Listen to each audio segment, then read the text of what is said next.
Good morning and welcome to Asake Online. This is the Breakfast Club and my name is Sizwakele Ndlovu. With me today on the show, I have Mr. Khumbulani Maphosa, and he's a coordinator at the Matabeleland Institute for Human Rights. Welcome to the show, Mr. Maphosa. Thank you, and thank you for having me today. First of all, please tell us more about the institute, which is Matabeleland Institute for Human Rights. Matabeleland Institute for Human Rights is a non-governmental organization which is registered according to the laws of Zimbabwe and is based here in Bulawayo, formed in the year 2015 and registered in the year 2019. The organization existed to promote and protect human rights in Zimbabwe. We empower people to be able to defend their rights. We also empower people and work with them in terms of holding authorities, holding business and institutions or public institutions accountable on their human rights standards and their human rights obligations. So, what activities do you partake in promoting and protecting human rights? Yeah, our major activities mainly we do disseminate information to people about human rights issues. You know that people have taken human rights to be politics of a sense, and most of our people are scared of human rights. So we are trying to demystify the concept of human rights and sharing information, raising awareness on human rights issues. We also build the capacity of communities and individuals to stand up for their human rights, because people think human rights are legal issues that need lawyers and the like. But we're saying, no, human rights is about your day-to-day life. So you should be able to stand for your own rights. Also, we teach a lot about issues of responsibility, because rights go with responsibilities, so that in the enjoyment of your own rights, you don't infringe on the enjoyment of other people's rights. But we also do a lot in terms of holding institutions of government, like these public institutions, accountable in terms of human rights standards, in terms of their human rights commitments, and their human rights obligations. So then the last thing that we also do is we establish, where they are not there, we establish social movements, that is localized social movements on specific human rights issues. Where they are there, we strengthen them so that they can be able to campaign for their rights in non-violent manners. So what are some of the channels that you use to create awareness and disseminate information? Mainly because of the time that we are in terms of COVID-19, we have been using a lot in terms of social media, and especially WhatsApp. What we did is we have what we call Rights in Action. Rights in Action is more like an online newsletter that we have.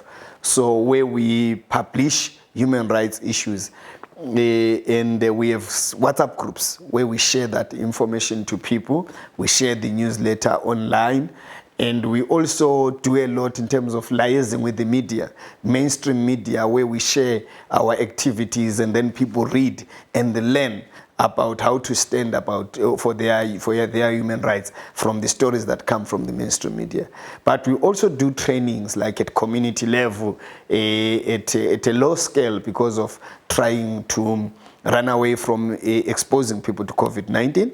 We also do trainings online, like we do WhatsApp trainings. There is a program where we're running where we train young people especially and community activists for about 3 months. But mainly our trainings are on WhatsApp and Zoom. Yeah. From 2015, when you established up until now, what can you say have been some of your successes, some projects that you undertook and you say? Yeah, I think the major success start off is that we are still there. That's the thing. To me, it has not been easy, really. 2015 to 2020, it has been tethering for us. It has been baby steps for us. We have been making a lot of mistakes. We have been doing trials and errors. We have been trying to establish ourselves, find the footing. It has been tough to the point that sometimes people were thinking of quitting. I was not in the organization actively then. There was someone running the organization, and they did very well to keep it afloat. And then in 2020, it is then when I came in to run the organization full time. And I think the major successes that we also have programmatically is that we have managed to establish a vibrant social movement in Bulawayo, which looks at water issues, water rights issues, called the Bulawayo Water Action, which has structures in 18 suburbs of Bulawayo. So we have structures in 18 suburbs of Bulawayo, and these structures have been able to hold their leaders at local level, that is their councillors, and to also hold the Bulawayo City Council accountable on the right to water. They have also been able to raise awareness on water issues in their communities in terms of responsible water management, responsible water use. And you know that in 2020, Bulawayo was having east-west water shortage problem. And these structures were then also coming in some of the communities to monitor the whole water situation. So I think that's one of the major things that we have done. We have also done a work on environmental issues. For instance, this year in March, we held the first in Zimbabwe, a national EWaste conference, which was looking at electric and electronic waste. We did it online because of COVID lockdown, and we had representatives from different parts of the country to, let's talk about EWaste, because EWaste is the next paper that we're going to be having, especially looking at issues of e-governance, looking at issues of the fourth industrial revolution. People are using electronic gadgets on a daily basis, but we don't have a mechanism of managing e-waste in this country. So we're having debates and discussions over how do we do that. And so I think mainly that's what we have been doing, especially on water rights. But our water rights actions have also cascaded to national level, where we have engaged at a national level in terms of central government, ZINWA, in terms of water rights for Bulawayo. You mentioned a very interesting point, Mr. Maphosa. You mentioned e-waste. Yes. We're already battling with managing our traditional sources of waste, your paper, your natural biodegradable matter. And now we have a new problem because electronic gadgets have a very comparatively short life. Phones, 2-3 years are dead, computers are obsolete. Is there any legal framework to help dealers with managing and recycling and forcing us to actually recycle or dispose of it in a better manner? Currently, Zimbabwe relies on the regulations on disposal of hazardous substances. But that's too broad. You know, so one thing that we are advocating for as an organization is that we should have an e-waste policy. South Africa is already having one. And the world will not wait for us until we start managing paper, plastic, and everything well. The world has already moved to e-waste. So it is important for us to move very fast as a nation. You were very economic or very, you were very lenient to say our phones last 2 to 3 years. They last 1 year. And then you find yourself, you are refurbishing them. Our toys, you buy toys here for our kids. They last for less than 3-4 months. That's all e-waste. Look at our batteries. You buy a battery today, it will burst or it's not working in 2 months. So all those things, how do we dispose of them? And Africa, Zimbabwe included, is a dump site for the world in terms of e-waste. So you find that most of these phones that we are using, which we claim to be new phones, they are not new. They are already refurbished phones. They are already recycled. And you can't recycle the material anymore. If it breaks down, it's over. You can. So we are the dumping ground of e-waste in this country. So it's then important that we have a policy that manages e-waste. It's something that we are working on as an organization, something that we are pushing for at the national level. So, Mr. Maphosa, you've mentioned water, you've mentioned environment.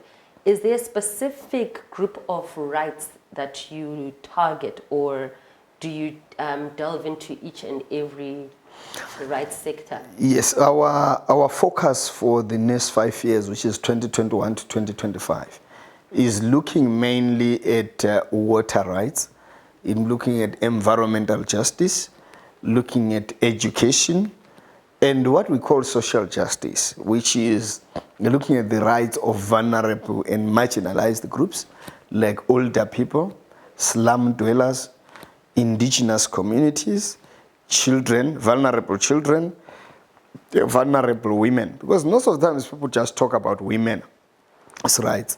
But how about other vulnerabilities within women, like widows, for instance? They're a specific subgroup. You know, we also do a little bit on people with disabilities. So our social justice portfolio is the bigger portfolio. But because we note that there are already other organizations dealing with some of those subgroups. So ours is to come and complement them. That's why it's a bigger portfolio, but it's not the main kind of portfolio. So the main one is really water, environmental justice, and the right to education. Okay. So how do you choose specific issues? You've mentioned the broad areas that you cover. How do you then choose specific projects and initiatives to take on board? We are guided by a number of approaches. Firstly, we do contextual analysis, where we analyze the context to say, with water, what's happening with water? Where is the loophole? Where is the gap? Or where is the violation that we're seeing? Because we are also staying in the communities. We read the papers, we see what is happening. We also want those services like water, environment, education. It's things that we also want those rights. So we do some kind of scenario mapping, context analysis, and pick out the issues. Number two, we do research. We research a lot on these issues, and then the research then guide us in terms of what's policy gaps, for instance, what implementation gap. Let me give you an example on research. Recently, we finished a study that was looking at violence in alternative water points in Bulawayo. We were saying when there's water shedding, people then go to alternative points, like your boreholes, your wells, your pausas, your water kiosks. And the issue of violence, we had picked it from the ZIMVAC 2020 report, that in rural areas where people queue for a long time, there is violence in water points. So we wanted to find out, is it there in Bulawayo? We got shocking statistics. And from that report, we have already started a program that look at violence in water points, but not only in Bulawayo, we're trying to upscale it to nationally. So research then informs our work. Sometimes it's research by others that we also take up, and then it informs our work. Then the third scenario is when communities approach us. For instance, we have been approached by communities in Cholocho, for instance, around Cholocho Center. There is too much pollution that is happening to the rural community by the urban Cholocho setup. They've written us, the head person there wrote us a letter and say, please come and assist us. We have gotten invitations from Gwanda, for instance. There is a project that we should be doing there now, which looks at environmental management. We have got an invitation from Ndlovu and Ndlovu, for instance, about issues of mining. So you know, it differs per community. What is their major issue? We have also been approached by pensioners, older people that are now pensioners in Bulawayo, who are complaining about some of the pension schemes and their pension benefits. You find that someone retired during the US dollar time and was supposed to be paid $45,000 as a lump sum payout. They started dithering since maybe around 2015 or so, 2014. They were not paying them. Then the moment government said a bond with $1 de-dollarized, then 2 months down the line, you are paid your money in bond, which is no longer, which doesn't have the same value. So they have been complaining to us. They've come to us. We have started trying to assist them to speak out on their issues. So it varies, but those are the three scenarios in which we get the issues. Sometimes it's other organizations, not the communities, who come to us and say, there is an issue. Can you take this issue, or can we partner in this issue? Then we assess it, and then we say, let's work on it. Yeah. I've seen in the last couple of weeks, probably let's say about a month or two, You've been very vocal about the transport situation, specifically the Zupco monopoly. Yeah. And I'd like to find out more about what the organization is doing about this issue. Zupco is a mistake and a disaster already happening. Zupco failed a long time ago to provide urban transport to people. And for the government to then say everyone be Zupcoized, we feel is a very big abnormality, or it's a very big anomaly. It should not have happened. And if you look at it, the issue of Zupco and every transporter being under Zupco, it has its own illogical issues. Number one, it is not scientifically or medically proven or logically proven that you are only exposed to COVID-19 if you are in a combi that does not have a Zupco sticker. But if you're in a combi with a Zupco sticker, you are immune. It's not proven. So the argument that these combis will be super spreaders, will spread the COVID-19, is not there. It's neither here nor there because there is no proof. Show me the statistics. Show me the proof. Actually, the reality is that you are at a very high risk of contracting COVID in a Zupco queue or in a Zupco bus than in a combi that is not under Zupco. That's the very chance. Zupco is not disinfected, let alone cleaned. There's no cleaning in Zupco. I have boarded a Zupco bus once where deliberately I dropped an orange peel under a seat in the morning. And I came in the afternoon to board the same bus. It was still there. But we were told that would be disinfected. Is it after every 4 trips or so? It's not happening. How do you disinfect without cleaning? It's impossible. Look at the queues just waiting to board the Zupco. Look at the congestion inside the Zupco bus. You are likely to contract many diseases in Zupco than walking or anywhere else. Right. Then you also have the problem of the needs for the people. Our main bone of contention to government was the rights of the children. The Constitution of Zimbabwe says, on all matters relating to children, the best interest of the child shall be paramount. We have an education system which says it's free for all where you want to enroll. So some children are then not enrolled in schools that are in their vicinity. Some of it is because of the quality of education in those schools. Some schools don't have proper infrastructure, and every parent wants best education for their child. Some of it is because you have failed to get a place. Then the child is in a faraway place. Then there were these, we call them omalume, who were transporting the kids. They take them from the gate, they drop them at school, pick them at school, bring them home. But the Zupco can't do that. Zupco cannot take the children to their gates. And then Zupco drops them maybe in the CBD or at central points, and the children are vulnerable to abuse. The children are vulnerable to being stolen, to being abused sexually. People can steal from the children. Those are the risks that we're exposing the children to. And also, the Zupco crew is not vetted. Some of these omalume have been vetted for years by parents. Yes, anyone can decide to do anything in the spare of whatever they are doing. They can violate the children. But you are saying there is a level of trust. But you are saying I should put the child on a Zupco where I don't even know the surname of the conductor or the driver. I don't even know where they stay. How if my child is said not have arrived in school or doesn't arrive home? Where do I ask? Do you know those omalume who transport kids are very responsible? I have had a personal experience where my child got lost. And they go and look for the child. To them, it's a very serious issue. We actually sign, before I give you my child, they actually have forms that you sign, which share responsibility between the parent and them. So it's a very organized system. But government wants to destroy that kind of a system. For what purpose? No one knows. Right. You also look at, if a child goes to board a Zupco bus or a Zupco combi, they are boarding with everyone and anyone. Thieves are there. Pedophiles are there. Anyone is there. And then the question is, why?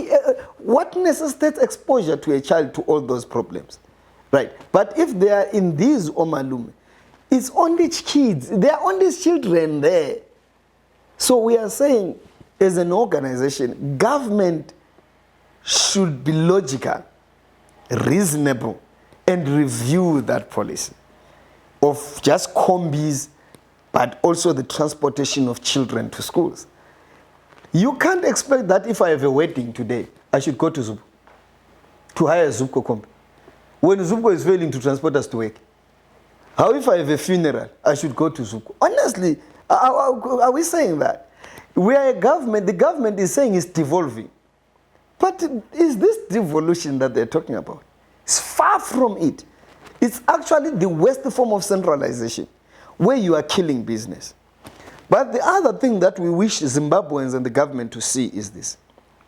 When you are talking of a combi, you are not talking of the owner, the driver, and the conductor. This owner has a family, and in Africa, in African culture, a family is not my wife and my children. A family is extended. Even my neighbors in town and rural areas, they are part of my family. We have high levels of unemployment, high levels of underdevelopment. So this combi owner or driver or conductor is using that money to support. One person can be supporting over 30 people. So what are you saying about those people? There is the value chain of combis, those that are fixing combis. You have the value chain, those that are selling spare parts for combis. What happens to them? Have you thought about them? So we feel it's not a fully thought out decision by government. They need to relook at it and they say what is the objective. Unless if there is something that they are not telling us, which is motivating the decision. But if it's just motivated by public safety, public order, no, it's actually doing the opposite of that. You've brought in very interesting insights, because you just see people queuing and hustling for transport, especially during the rain season, and there were not enough buses and there was not enough transport. But you've brought in the element of safety rights for children as well, and the economic implications. This is so much bigger than just being a supposed transport issue. Yes. There's a ripple effect that goes way beyond what could possibly be. It's a transport issue, it's a service delivery issue, it's an economic issue, it's a security issue, it's a human rights issue.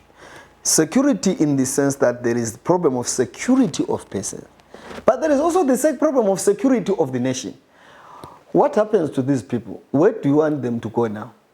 These are the same people that will start breaking into people's homes, people that will end up going outside, joining these highest or armed robber gangs, come here and are robbing the nation by a problem that we created. Yes, because we are saying that the crime rates are increasing on a daily basis. And this is a contribution. It's also, you are also agitating the people. It's not the duty of government to agitate the citizens, because you are agitating the people against your own self. And then the next day when people now stand up and start demonstrating, then you say, no, people are rowdy. They are not. You have created policies that are working against yourself and the people. And is it really necessary? It's not. Allow people to compete with Zupco. Actually, Zupco does not have a pass. I have argued that Zupco is just a name. That doesn't. Zupco is an institution. It's just a name. It has no asset. That's why it's taking. We are using buses that were used in the early mid-90s. We have gone back to 90 something. Those are not buses that we should. If we are in a serious country that wants to be a middle-income economy by 2030, really should those buses chicken buses that we're using until today? No. Urban transport system. We can't be doing that. Some places are now using tram trails, right? Some places now are using fast trains. Some places now go to Cape Town, for instance, just close here, and look at their urban transport system. You will be marveled. But with us, we are still using the old bus that you can get tetanus when you are in it. I don't think that is fair. That's not an urban transport system. It's far from it. The combis were more comfortable than Zupco. The combis were more. Do you know in a Zuko bus, you need to, if it's raining, you need to have an umbrella in some of those buses. And we're going for a cold season. Some of them have broken windows. You know, you find a driver driving and the door is open. The speed that it takes, time is money.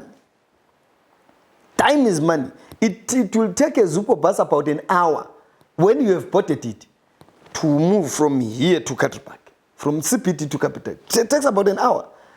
A combi was taking 30 minutes. The other 30 minutes I could be using for something valuable, because time is money for us. But the problem is that our government is still saying time is a healer. You know, time is there. No, we don't have time. The generation that we are in, I call it a nucleus generation.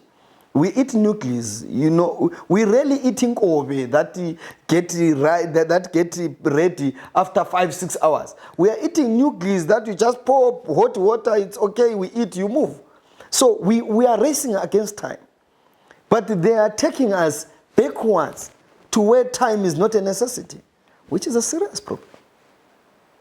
So they need to review that. If they are really serious about constitutionalism, protecting the residents, protecting the nation, and creating the employment that they are saying they need, and moving the nation forward, we really, really need to review the transport system or the transport decision that the government has done. It's not hating government. It's not being against government. It's actually being for the government.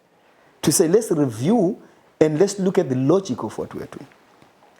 In your interaction to present your petition, have you had any response from the government? We haven't received anything. The only thing that we received, we saw in the press that they are saying they are not going back. They are not going back with that decision. But one thing that we should realize, that government will go back on that decision. They will have no choice. They will be left with no choice. That one I can bet with my last penny. Look at what they did with the US dollars. They said we are de-dollarizing. Where are we now? We're back. And it's now a serious problem because we are back and the US dollar is now valueless in Zimbabwe. You know, it's now too expensive buying with the US dollar, because I remember when they started de-dollarizing, there's things that we're buying for 50 US cents, they're now $2 or $1.50. It has actually increased commodity prices. So they will find themselves to allow those combis at some point, because the system can't hold with this arrangement. It's impossible.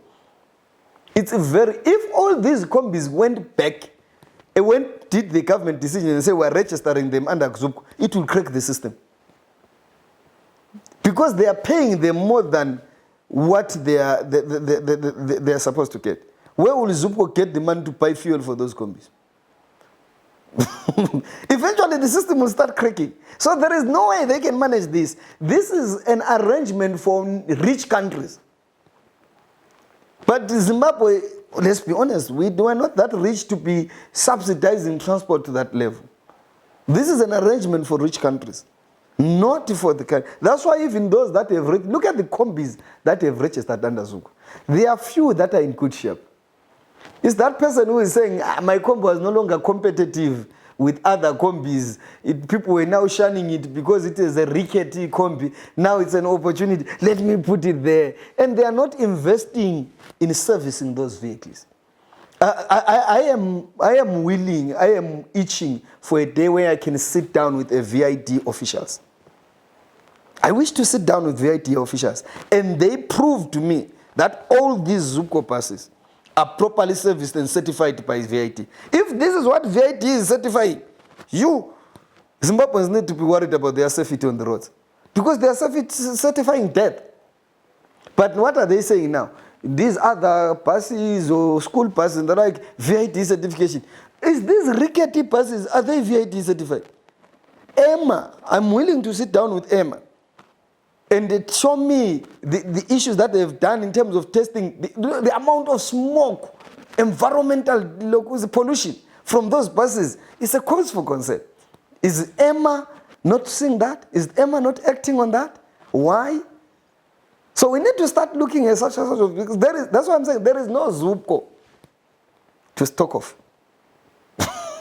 Mr. Maphosa, we could be here all day. The conversation is very engaging, but unfortunately we'll have to come to a close. Would you have any final words for our viewers and your social media contacts as well, for organizations and people who would be interested in getting in touch with you? I think what I can say to Zimbabweans is that no one will ever give you your rights. Rights are not given. Rights are taken, but non-violently. You take your rights violently, non-violently. So Zimbabweans, let's stop being timid. Wherever, is it in a school, at a borehole, local authority, at the shops, in your garden project, in your irrigation scheme, in the buses or the combis, stand up for your rights. Because they are yours. You are not asking for them, you are entitled to them. But do so non-violently. As an organization, we are always willing, when resources permit us, to go wherever, not only in Matabeleland, to say, let's help each other to stand up for our rights. Because there is a method to this thing. There is a strategy to standing up for your rights. So you can get in touch with us anytime. We will be willing to assist where we can't, because we also have our own incapacities on some issues. We will refer to other organizations that we work with, that we know, that are competent, that will do this work for you. And we don't charge anything for doing this work. It's for free. It's our commitment to humanity. It's our commitment to nation building. It's our commitment to achieving National Development Strategy 1, to hold authorities accountable and to assist communities to stand up for their rights. And if there is any authority that wants to improve its own public accountability system, we're helping institutions, government institutions, local authorities, businesses, and everyone to say, no, we can do it for free for you. Have a public accountability system that you can build, and then you can be held accountable. It's good for your name. It's good for your business. It's good for your services. So we are always there, right? We are there on Twitter. I think it's at Mat Human Rights. We are also there you can check our website, which is www.Matabeleland Institute for Human Rights.org. Or you can just Google Matabeleland Institute for Human Rights. You will see our website. We are also found on the phones. We have an active WhatsApp kind of contact, which is on 0771 730 018. This is a number that is always available. It does not have a day, it does not have a night, it does not have a holiday, it does not have a Sunday. It's always available. When you put up your issue, we'll respond, we'll get in touch with you, we'll understand it, and we'll try by all means to assist where we can be. Mr. Maphosa, thank you so much for being a part of the Breakfast Club this morning. Thank you very much for inviting me. I thoroughly enjoyed our conversation, and we look forward to engaging with you in the future. You mentioned so many other issues that we would love to delve into here on the Breakfast Club. You are welcome. That was Mr. Maphosa, Khumbulani Maphosa, coordinator for Matabeleland Institute for Human Rights. This is all for the Breakfast Club. Please keep watching Asake Online. My name is Sizwakele Ndlovu. Goodbye for now.